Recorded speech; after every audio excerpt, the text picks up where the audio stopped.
El Antiguo Testamento es una obra enigmática. Es un libro de historia antigua y al mismo tiempo un catálogo de reglas que dieron lugar a una religión, el judaísmo.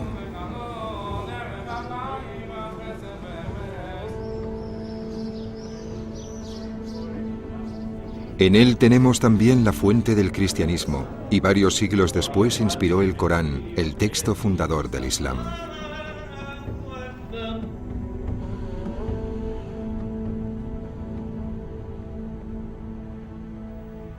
Sus personajes han acompañado a Occidente durante más de 2000 años. Nuestra imaginación se ha dejado llevar por sus relatos. Pero, ¿qué es lo que este libro contiene exactamente?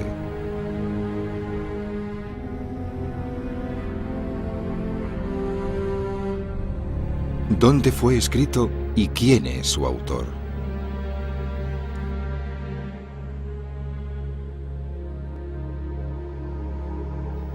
La ciencia moderna ha arrojado nuevas luces sobre estas preguntas basándose en descubrimientos arqueológicos tangibles.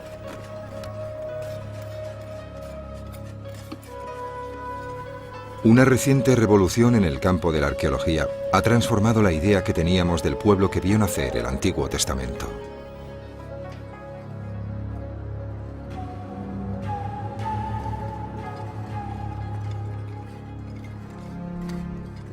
La investigación que vamos a llevar a cabo es consecuencia de esta revolución.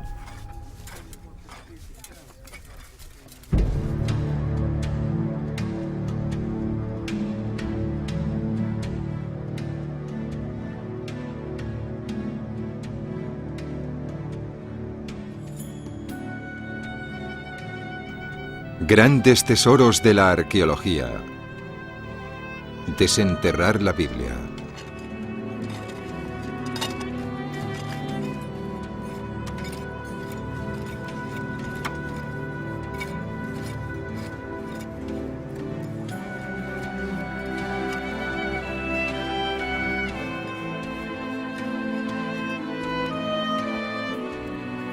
Los patriarcas.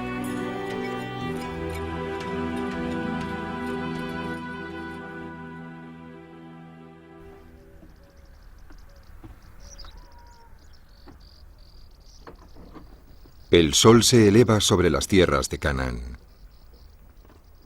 Tierras en las que, según la Biblia, vivieron los patriarcas Abraham, Isaac y Jacob.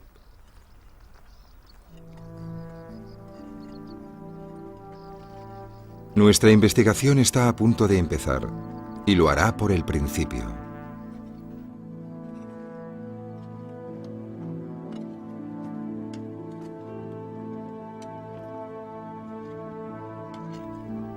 Sus historias se explican en el primer libro de la Biblia, el Génesis. Israel Finkelstein, un investigador del Instituto de Arqueología de la Universidad de Tel Aviv, ha estado a cargo durante casi 10 años de las excavaciones de Meguido en el norte de Israel.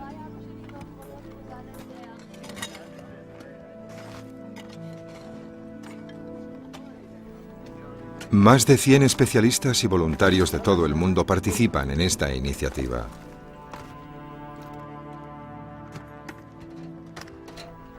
Meguido es la joya de la arqueología bíblica. Su historia cubre más de 7 milenios de contactos y conflictos entre los grandes poderes que dominaron esta región, Egipto, Asiria y Babilonia, a los que se unió posteriormente el Imperio Persa.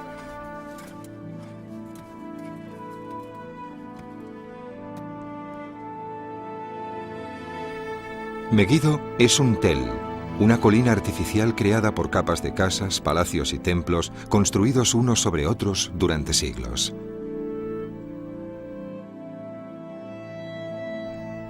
Meguido es un término que se cita a menudo en la Biblia. Para los cristianos simboliza el Armagedón, el emplazamiento del Apocalipsis. Muchas expediciones arqueológicas han tomado como punto de partida estas referencias bíblicas.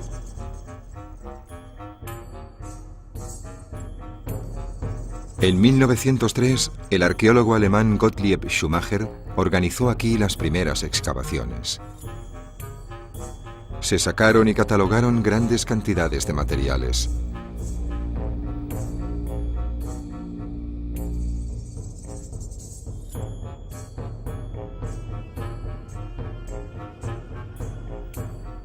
Entre los años 20 y 30, el multimillonario estadounidense John Rockefeller financió una misión arqueológica de la Universidad de Chicago. Esa delegación tenía como objetivo llevar a cabo una metódica investigación.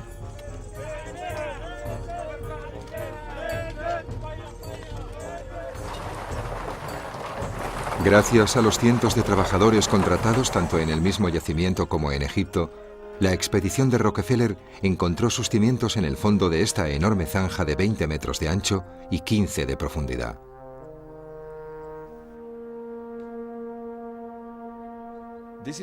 Esta zanja es esencial para entender la historia de Megiddo y también la de todo el país, y se lo debemos a los antiguos excavadores. Esta increíble sección llega hasta los orígenes de una historia de unos 7.000 años de antigüedad. Desde esos cimientos de ahí abajo hasta aquí, nos situamos en el siglo V a.C. 20 estratos. De hecho, más que eso, 25 ciudades levantadas, una encima de otra. Es algo excepcional. No hay nada que se le pueda comparar en toda la región, o incluso fuera de las fronteras de Israel. Esta apertura nos deja ver las entrañas del monte. Es una ventana a un libro abierto, a la historia de Megiddo durante las eras de bronce y de hierro, a la historia no solo de Megiddo, sino a la de todo el país.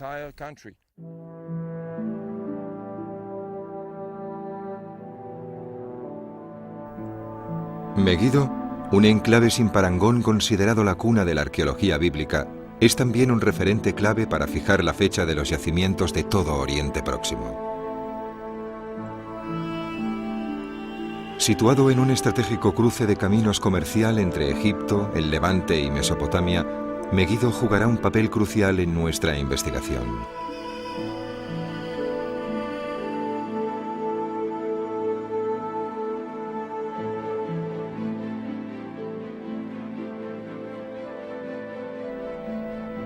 Antiguo Testamento es el nombre que se le da comúnmente a la Biblia hebrea. Es básicamente una obra religiosa.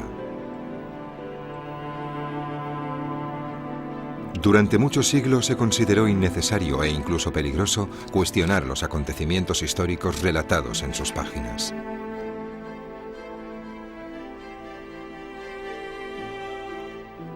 Pero el llamado siglo de las luces cambiaría esta actitud. Miles de años después de su creación, la Biblia pasó a ser leída con las herramientas e instrumentos proporcionados por la ciencia y la razón. A mediados del siglo XIX, Alemania fue testigo de una exégesis crítica de la Biblia, que causó una gran reacción, particularmente en Inglaterra. Numerosos estudiosos viajaron hasta Palestina en un intento de usar la arqueología para demostrar la veracidad histórica de los textos bíblicos.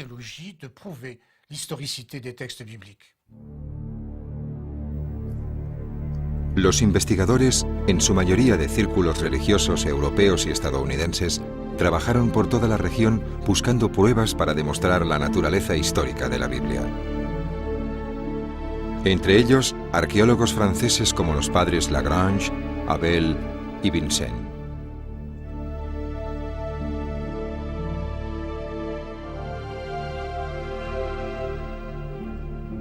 Edward Robinson, un teólogo experto en lenguas semíticas, identificó decenas de lugares que han mantenido prácticamente el mismo nombre durante 2500 años. Estos aventureros dibujaron los primeros mapas bíblicos de la Tierra Sagrada.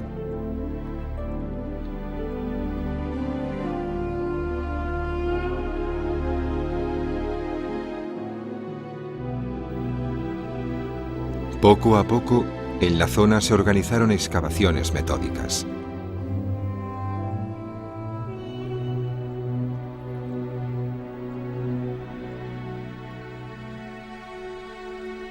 Según una expresión popular de la época, los arqueólogos llevaban una pala en una mano y una Biblia en la otra. Fueron los fundadores tanto de un método como de un estado de ánimo, la arqueología bíblica. Pasaría bastante tiempo antes de que la arqueología bíblica entrara en decadencia. En los años 30, el arqueólogo estadounidense William Foxwell Albright estaba convencido de que su investigación arqueológica le permitiría demostrar la veracidad histórica de la Biblia. E investigaciones como esta continuaron hasta los primeros años 60.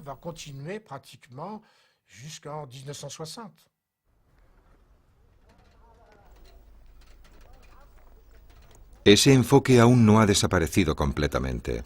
Pero recientemente los investigadores han abierto un nuevo camino que ha transformado la arqueología en una disciplina científica independiente. Estos especialistas toman en consideración los vestigios arquitectónicos, la cerámica y los restos de todo tipo como elementos activos de un enorme retablo vivo. Una realidad humana que debe ser estudiada, entendida e interpretada en términos científicos.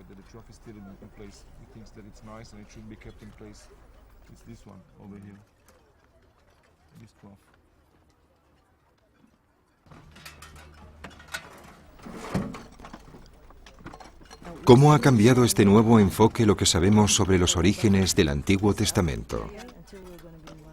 Israel Finkelstein busca la respuesta a esta pregunta en los yacimientos arqueológicos de Megiddo y el Levante.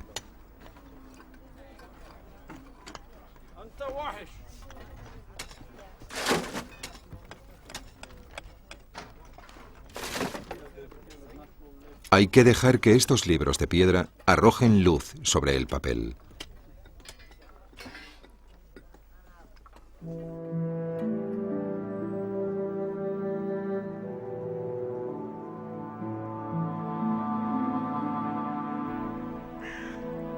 La Biblia es el libro más leído del mundo.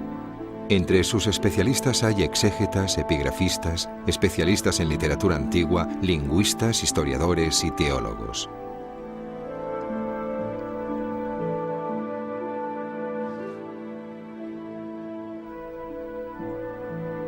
Thomas Romer es catedrático del Antiguo Testamento en la Facultad de Teología de Lausanne. Será nuestro guía en esta investigación. ¿Qué es la Biblia hebrea?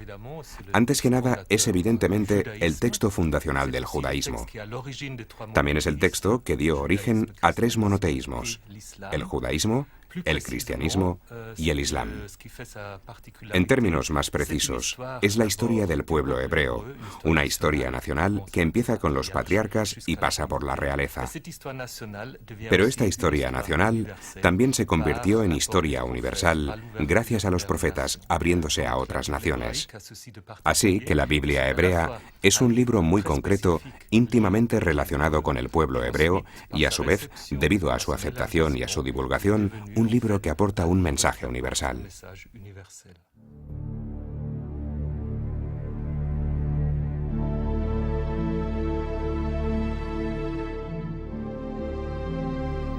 El Antiguo Testamento se compone de una serie de libros que es la definición original del término Biblia, ta Biblia, que en griego significa los libros.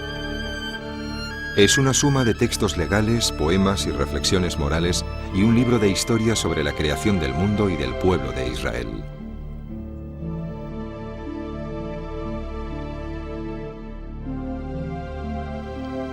Fue el primer libro que se imprimió. Como todos los grandes textos religiosos, es un documento que ha despertado controversias para justificar guerras e invasiones y para difundir un mensaje de paz.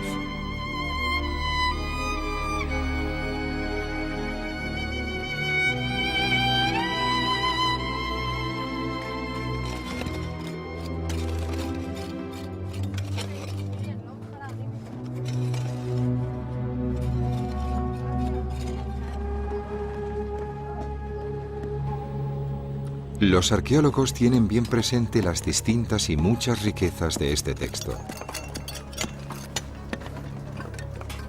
No es posible realizar excavaciones en tierra sagrada sin tener en cuenta las repercusiones y las diferentes partes implicadas.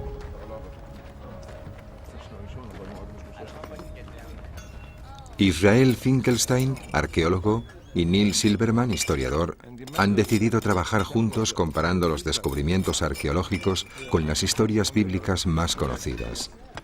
Saben que se embarcan en una misión muy delicada.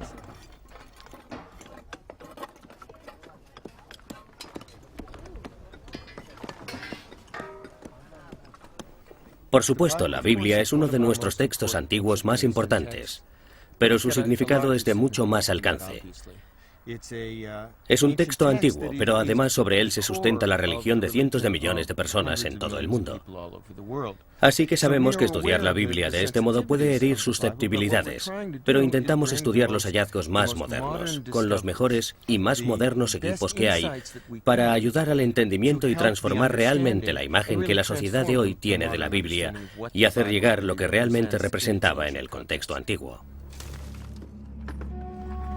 Su estudio nos proporciona el perfil para nuestra investigación y la cronología, desde las épocas más distantes a los períodos más recientes.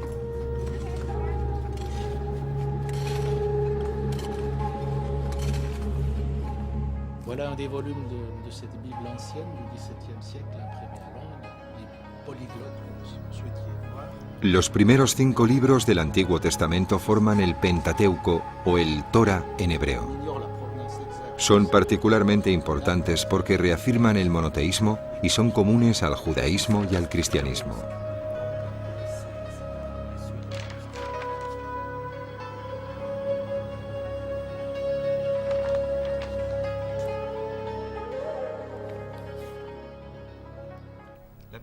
La Biblia hebrea empieza con una historia universal. Los primeros 11 capítulos explican la historia de la creación de los seres humanos y del mundo, y también el origen de la violencia. Caín y Abel, el diluvio y el origen de la diversidad de nuestros idiomas y de la humanidad en general con la Torre de Babel. Y de repente, en el capítulo 12, nos encontramos con algo completamente diferente, la historia de Abraham y el origen del pueblo hebreo, partiendo de la llamada de Dios a Abraham.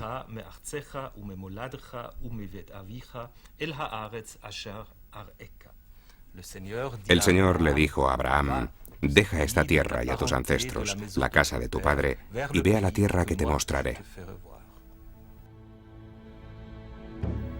La Biblia muestra al patriarca Abraham, a su mujer Sara y a su sobrino Lot, abandonando su tierra con sus rebaños y dirigiéndose a la tierra prometida en respuesta a una orden divina.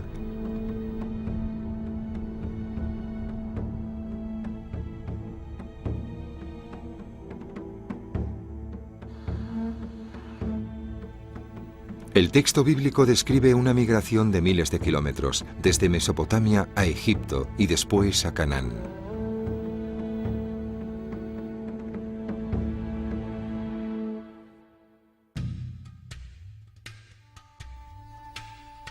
Siguiendo las concepciones románticas y orientalistas de la época, los investigadores del siglo pasado imaginaron a Abraham como un beduino similar a los que se podían ver entonces en la Tierra Sagrada. Para estos investigadores, la historia bíblica describía fielmente un modo de vida típico de la región.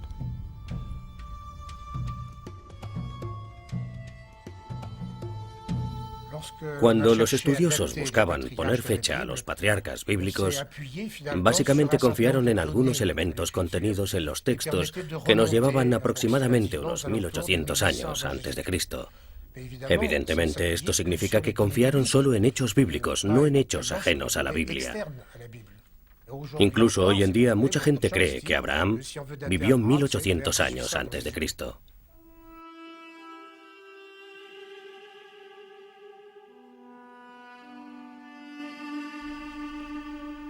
El año 1800 a.C. pertenece a un período al que los arqueólogos llaman la Edad de Bronce Media. Tenemos que volver a Meguido. ¿Qué es lo que nos dicen los restos arqueológicos?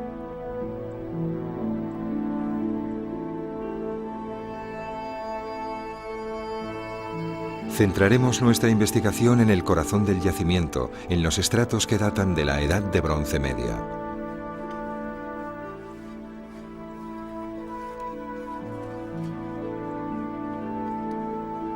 Consultando los estratos más bajos de Meguido, Israel Finkelstein nos lleva atrás en el tiempo. Llega a las ruinas de la ciudad que corresponden al segundo milenio.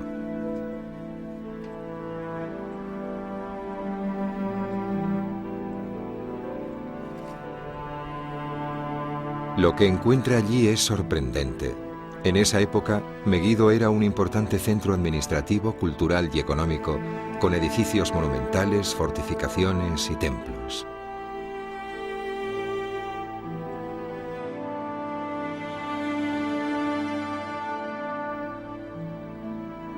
Lejos de ser un paisaje árido poblado únicamente por pastores, los estratos del período que corresponde a la migración de Abraham revelan una ciudad-estado de casi 2000 habitantes.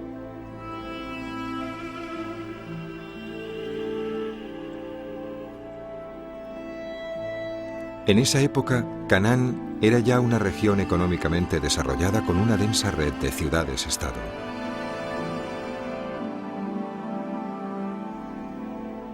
Surgen dudas sobre la cronología propuesta por las interpretaciones tradicionales de la Biblia. Pero, ¿y la migración? Canaán es una zona neutral situada entre Egipto y Mesopotamia, y estos imperios han dejado múltiples huellas de su paso. En el yacimiento de Meguido abundan los restos pertenecientes a estos imperios. Leyendo estas evidencias arqueológicas, desciframos las antiguas páginas de la historia de Egipto y Mesopotamia. Páginas indispensables para nuestra investigación.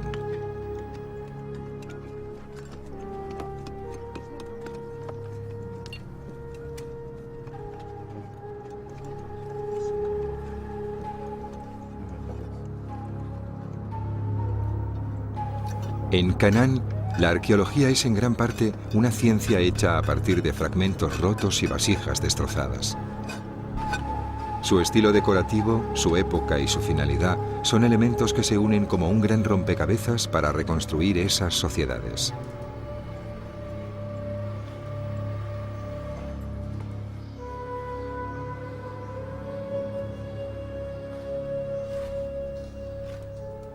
Estos fragmentos nos hablan del origen del poder y de los grupos sociales existentes en esa época.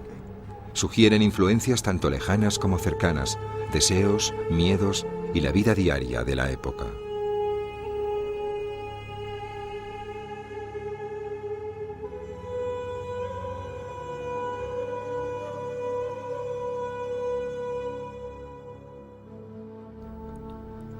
Como estos pequeños cilindros tallados, usados hace miles de años como sellos o amuletos, y en los que podemos ver desarrollarse ante nuestros ojos ritos populares en Mesopotamia y el Levante.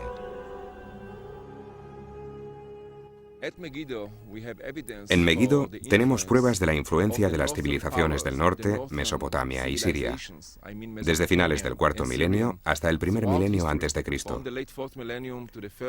Esto significa que estas potencias del norte tuvieron un peso específico importante e influenciaron los acontecimientos del Levante, siendo imposible reconstruir la historia de esta región sin tomar en consideración a las civilizaciones del norte, Mesopotamia y Siria.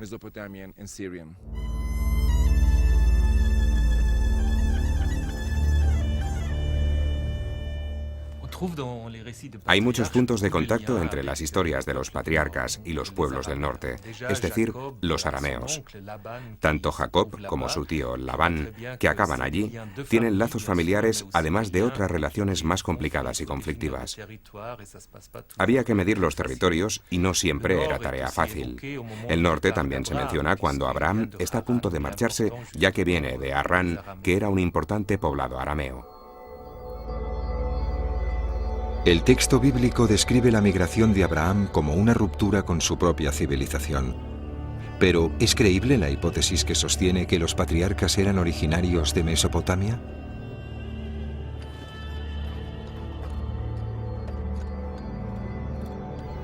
La respuesta quizás se encuentre oculta en los innumerables archivos y testimonios de la civilización mesopotámica que en la actualidad aparecen diseminados por los grandes museos del mundo.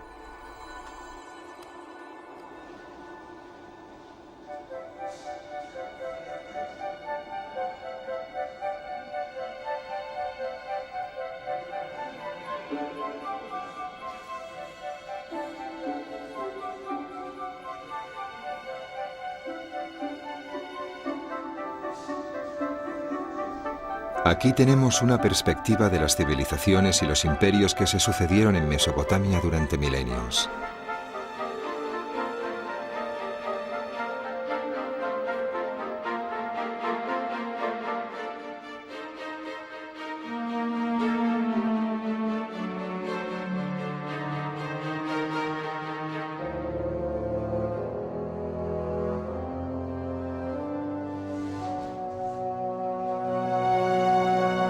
Junto a estos monumentos que se alzan entre la arena, encontramos miles de tablas decoradas con símbolos cuneiformes, escritos en arcilla que cubren varios miles de años, algunos de los cuales datan del segundo milenio antes de Cristo.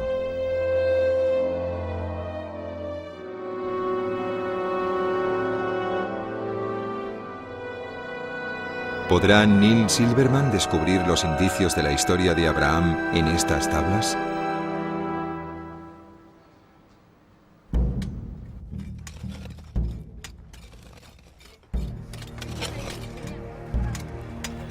Los millares de tablas recuperadas de entre el cieno de los ríos Tigris y Éufrates forman una ingente base de datos que todavía no ha sido descifrada, una tarea en la que aún trabajan numerosos investigadores.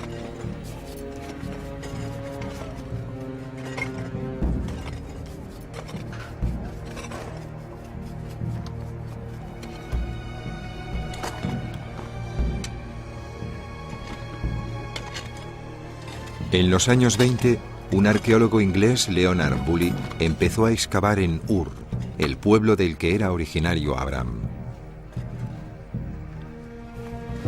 Algunas pistas parecen bastante concluyentes. William Albright, un estudioso estadounidense, creía que había identificado el marco histórico de los patriarcas. Afirmaba que una gran migración, la de los amorreos, un pueblo nómada de Mesopotamia, había conducido a la destrucción de la cultura urbana del Levante alrededor del año 2000 a.C.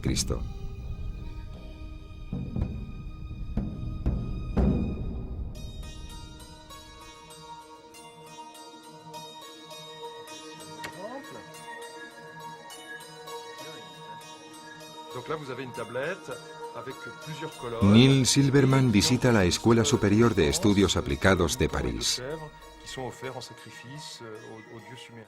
Los primeros investigadores situaron a Abraham en el contexto histórico de las invasiones amorreas.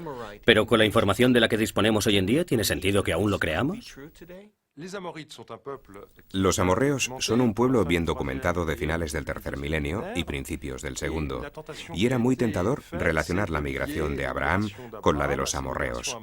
Sin embargo, las migraciones amorreas se desarrollaron principalmente en dirección oeste-este, mientras que Abraham, en cambio, hizo el camino inverso, del este al oeste.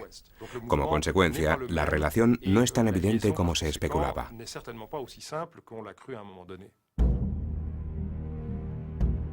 Hoy, la cuestión no presenta discusión alguna. No hubo migración en dirección a Canaán en la época en la que la Biblia sitúa el viaje de Abraham. Pero unos nuevos descubrimientos en las ruinas de Mari y Nuzi relanzaron la búsqueda de Abraham.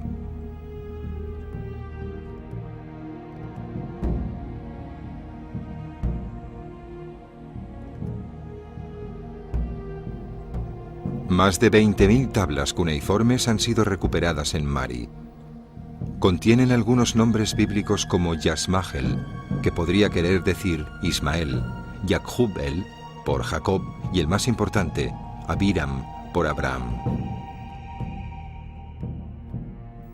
Durante mucho tiempo se relacionó y situó a Abraham alrededor del año 1800 a.C., porque su nombre era citado en varios documentos.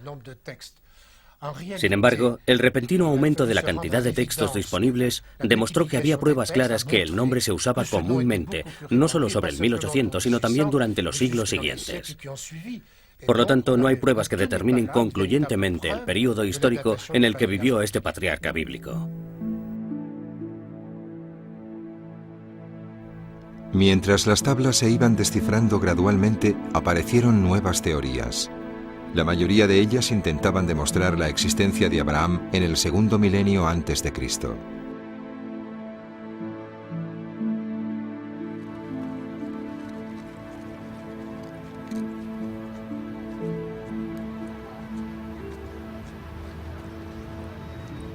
John Van Seters, un experto reconocido internacionalmente, ha trabajado en las tablas de Nuzi durante mucho tiempo.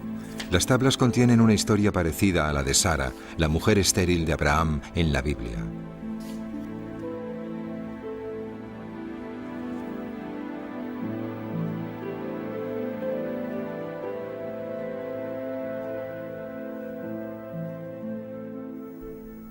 ¿Les suena de algo la historia de una mujer estéril que ofrece su doncella a su marido para que le dé un hijo?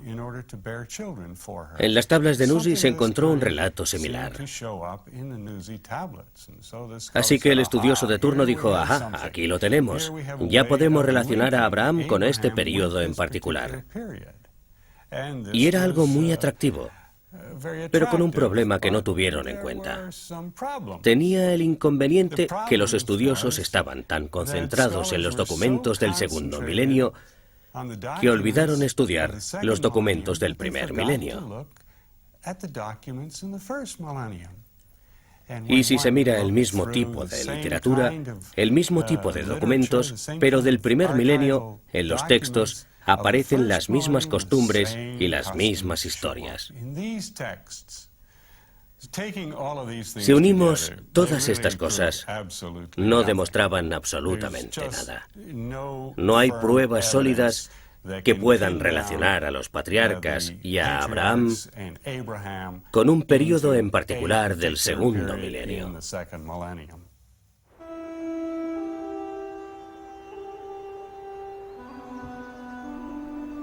De este modo, la arqueología bíblica tradicional había llegado a un punto muerto.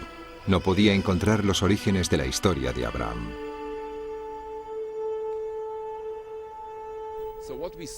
Lo que podemos ver es que vagar por la tierra con una Biblia en una mano y una pala en la otra, buscando a los patriarcas, no funcionó. Y gracias a un efecto dominó, se desplomaron una teoría tras otra. El problema no estaba en esta o aquella teoría, sino en cómo fueron pensadas en el concepto. Esto nos advierte de que es la arqueología bíblica tradicional la que no funciona, que es incorrecta. Creo que ahora tenemos que volver al texto, al libro del Génesis, para entender la realidad del período de los patriarcas, partiendo del marco histórico durante el que fue escrito.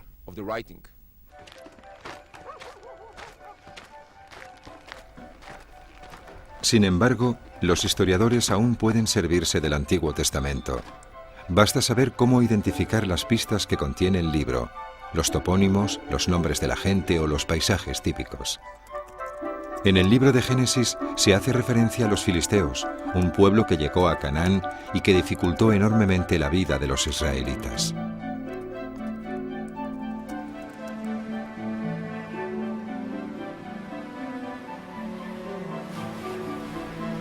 ¿Qué sabemos de los filisteos?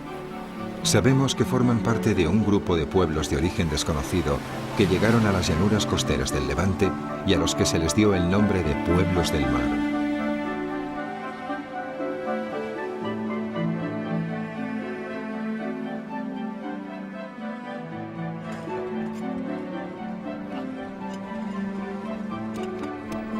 Neil Silverman conoció a una arqueóloga israelí en las excavaciones de Dor, no muy lejos de Megiddo, un yacimiento relacionado con estos pueblos del mar.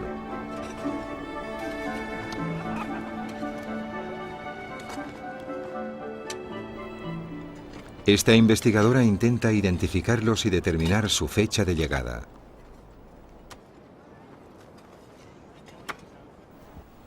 ¿Qué podemos decir del momento en que aparecieron los filisteos y los pueblos del mar?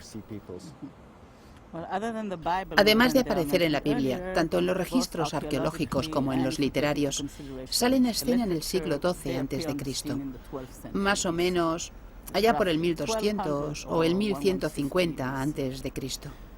Así que a pesar de que en periodos anteriores se menciona y se conecta a Abraham, no hay pruebas arqueológicas tangibles. Todo aparece después. No, ninguna. Arqueológicamente todo empieza en el siglo XII. Algunos dirían que un poco antes, quizás a finales del siglo XIII a.C.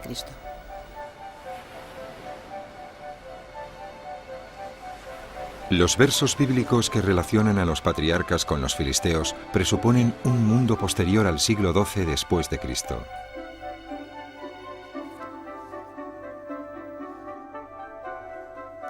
Continuemos con nuestra investigación. Los relatos recogidos en la Biblia a menudo hablan de camellos. Hay 25 referencias a este animal en el Génesis, la mayoría de las cuales tienen alguna relación con Abraham.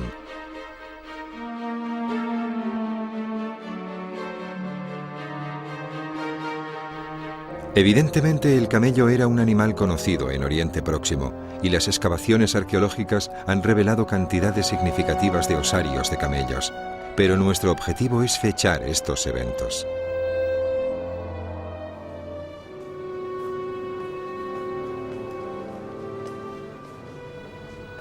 Israel Finkelstein ha ido a ver a Lidar Sapir del Laboratorio Arqueozoológico de la Universidad de Tel Aviv.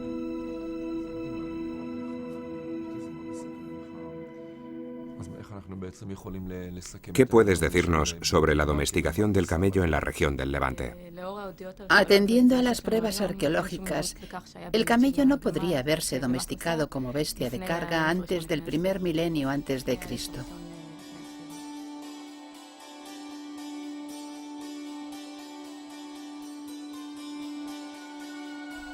Surge, pues, una segunda evidencia que contradice los textos bíblicos. Los camellos de Oriente Próximo no fueron empleados como animales de trabajo antes del año 1000 a.C. Antes de esa época, no encontramos rastros o representaciones de este animal ni en vasijas, ni en piezas de cerámica, ni en decoraciones monumentales.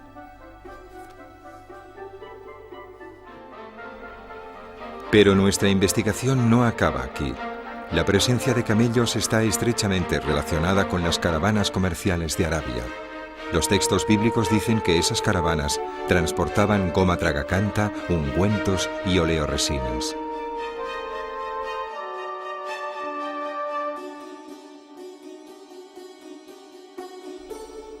Tanto las tablas asirias como los restos arqueológicos demuestran que las rutas de caravanas que unían Arabia con la costa del Levante pasaban por el reino de Judea. Este comercio, para el que se necesitaban muchos camellos, alcanzó su punto álgido en el siglo VII a.C. Así pues, las caravanas descritas en la historia de José, el hijo del patriarca Jacob, hacían referencia al día a día del siglo VII, cuando el imperio asirio dominaba el pequeño reino de Judea.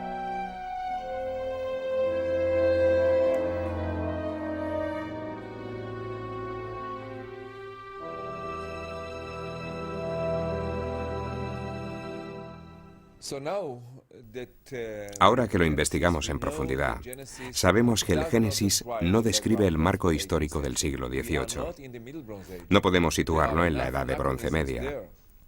Entramos suficientes anacronismos acerca de los filisteos, sobre los camellos, etc., que nos demuestran que no estamos en un ambiente propio de la Edad de Bronce Media. En cambio, está claro que todo parece encajar en el siglo VII a.C. Todos los detalles, o muchos de los detalles del Génesis, concuerdan perfectamente con aspectos del siglo VII a.C. Así que ya tenemos la respuesta a una de las preguntas. ¿Cuándo?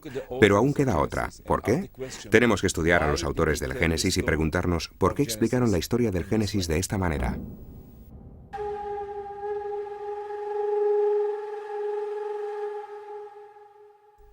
Que los textos bíblicos digan que Abraham se marchó de Mesopotamia hacia la Tierra Santa no nos indica nada acerca de los autores del texto.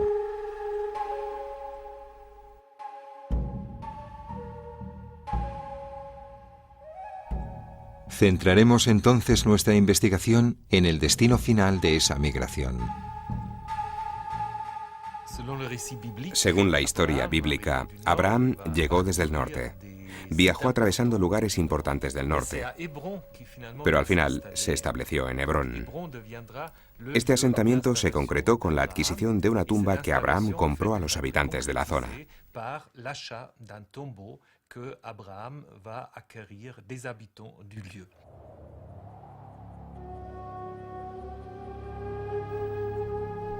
Los topónimos bíblicos atrajeron la atención de un investigador alemán que en los años 40 catalogó todos los lugares en los que se habrían desarrollado las historias de los patriarcas.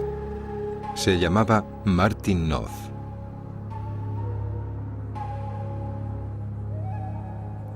La Biblia dice que Abraham, un nómada, compró un poco de tierra donde morir cerca de Hebrón, pero también donde vivir.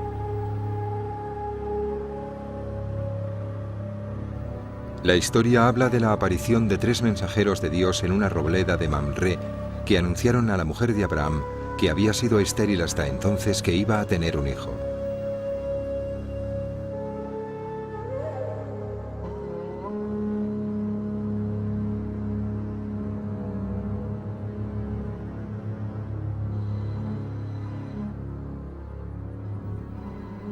Dios se le apareció a Abraham bajo los robles de Mamré, mientras se sentaba ante la puerta de su tienda a mediodía, y levantando los ojos vio y contempló a 3 hombres ante él.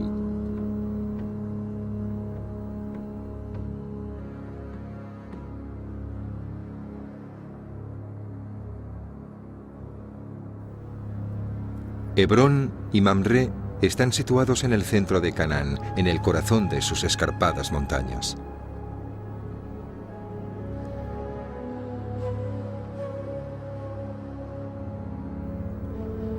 Siguiendo la lectura geográfica de la Biblia, Martin Noth se interesó por el segundo patriarca, Isaac, el hijo de Sara y Abraham.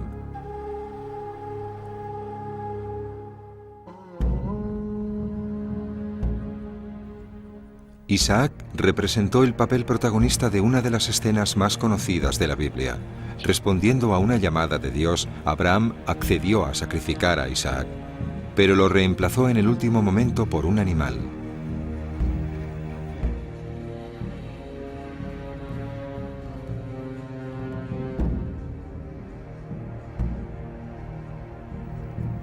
La Biblia nos cuenta que Isaac era un pastor que vivía en el semiárido sur de Canaán.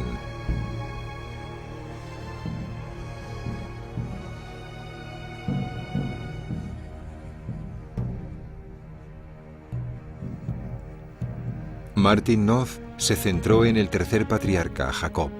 El texto bíblico dice que tuvo que irse al norte, al lugar del que provenía su familia, para escoger una mujer.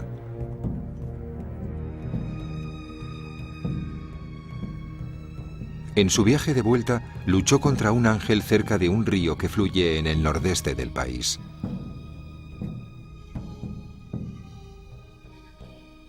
Según la Biblia, fue durante el combate con el ángel de Dios cuando recibió su nuevo nombre, Israel, el que lucha con Dios.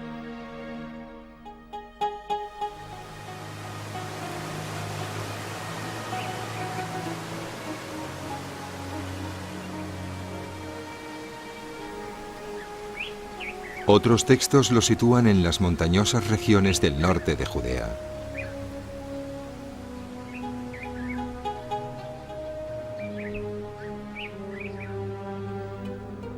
La geografía de los 3 patriarcas llevó a Martin Noth a sugerir una reinterpretación de la Biblia que se alejaba de la tradicional.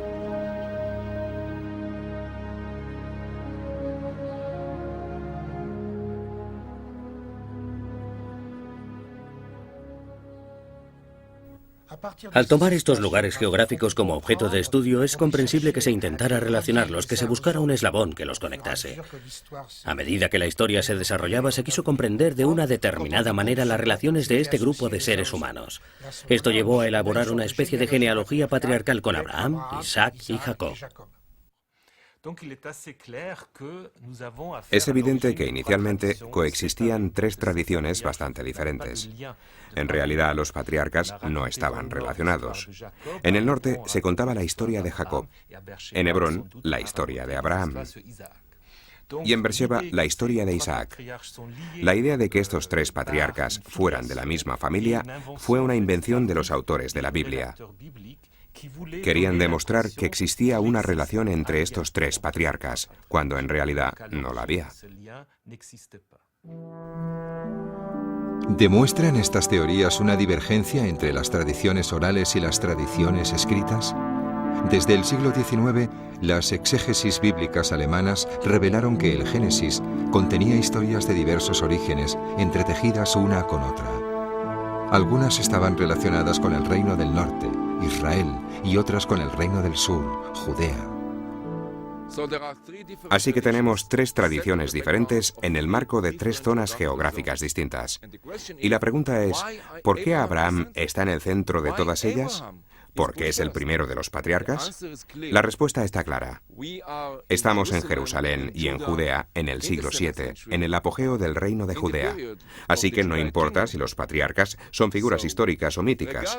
Lo importante es que el telón de fondo de la historia muestre que estamos en el siglo VII en Judea, en Jerusalén. Y la gente que escribió estos relatos decidió poner a Abraham primero como el fundador de la familia, como el centro de la historia. Así también situaban a Judea en el centro del universo.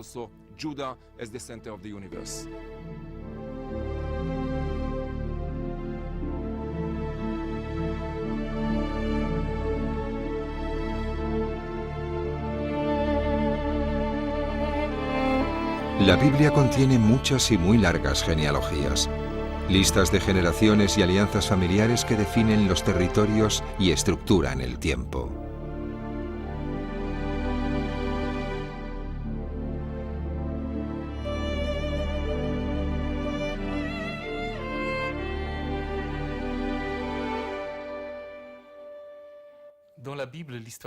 La historia de los patriarcas en la Biblia es también una historia familiar.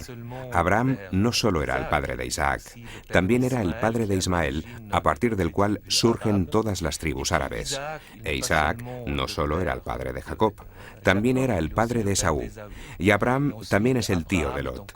Esto significa que todos los pueblos, clanes y tribus que viven en Canaán, Cisjordania y Transjordania están relacionados porque son descendientes de Abraham.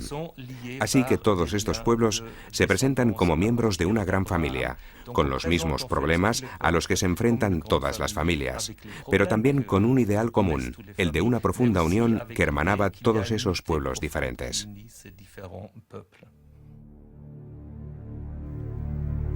Según los textos bíblicos, muchos de los pueblos y reinos vecinos de Judea están relacionados con ella de una manera u otra.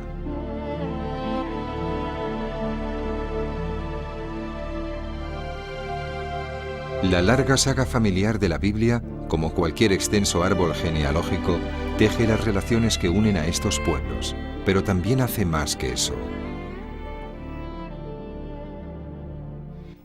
Lo que vemos en la figura de Abraham es una representación simbólica del nacimiento de una nación. En el momento de escribir la Biblia, la historia de la gente de Israel no se consideraba historia tal y como la entendemos hoy. Años, eras, acontecimientos históricos. Se veía más como la historia de una familia. Y por supuesto, el padre de la familia, el fundador de la familia, es una persona de gran importancia. En todas las historias de Abraham vemos representaciones simbólicas de los lugares importantes de Judea, de las relaciones con otros pueblos que conformaron la historia de Judea.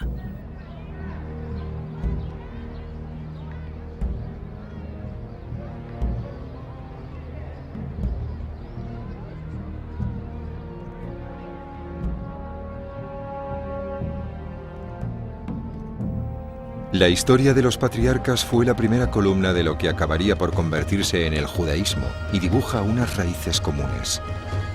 Según la tradición judía, el pueblo de Israel está formado por los descendientes de Abraham, Isaac y Jacob. A sus ojos, pertenecer a un pueblo y a una religión es exactamente lo mismo.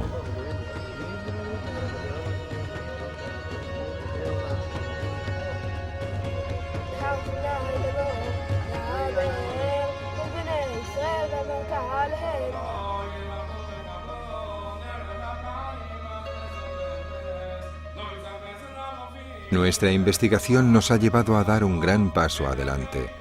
Las pruebas que hemos reunido nos permiten establecer el período en el que se escribieron las historias de los patriarcas y nos dan un marco geográfico para esta obra, la región de Judea en el siglo VII a.C.